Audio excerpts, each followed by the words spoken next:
I'm John Wallace. It's FTE217, week 1 assignment.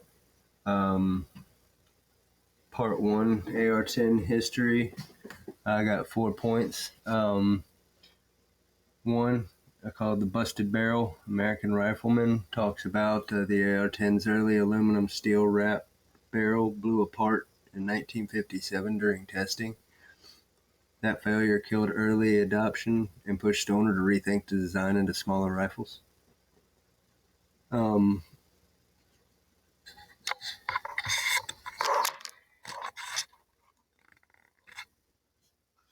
Two, licensing and parts chaos. Gun Digest says rushed licensing deals and messy production problems split control of the design. Lost orders and parts issues cost Armalite momentum in the industry. Aircraft tech first. It's point 3. Wikipedia talks about Stoner using aircraft tech, aluminum receivers, and fiberglass reinforced stocks years before most makers, and that experimentation set the lightweight modular template that we use today.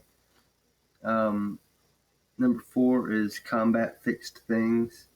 SA Defense Journal talks about early users like Portugal that learned the hardware and combat feedback for stronger bolts, gas fixes, and durability changes. For citations for part 1, I used American Rifleman, the AR-10 story from October 2018. Gun Digest, The Fall and Rise of the AR-10, 2018. Wikipedia's page on the Armalite AR-10.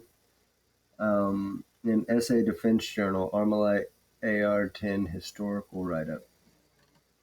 Part 2, I picked 308 and 300 Blackout as 2 rounds that I prefer. 308, obviously, it's a long-range round. You can reach out, slap the hell out of whatever it is you want to slap.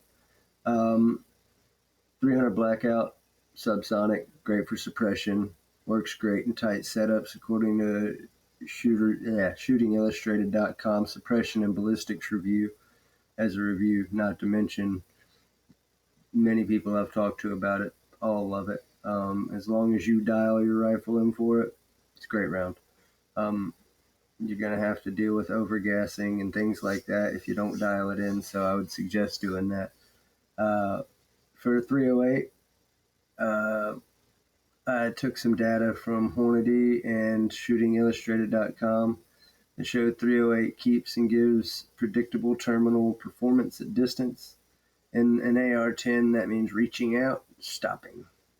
Yeah, reach and stopping power and repeatable hits.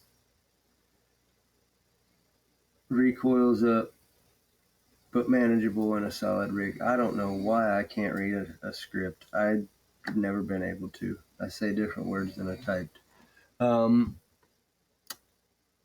The trade-offs between them, 308 costs more than smaller rounds, but buys you range and energy. And 300 Blackout trades range for stealth and low velocity effectiveness. Right round for the job.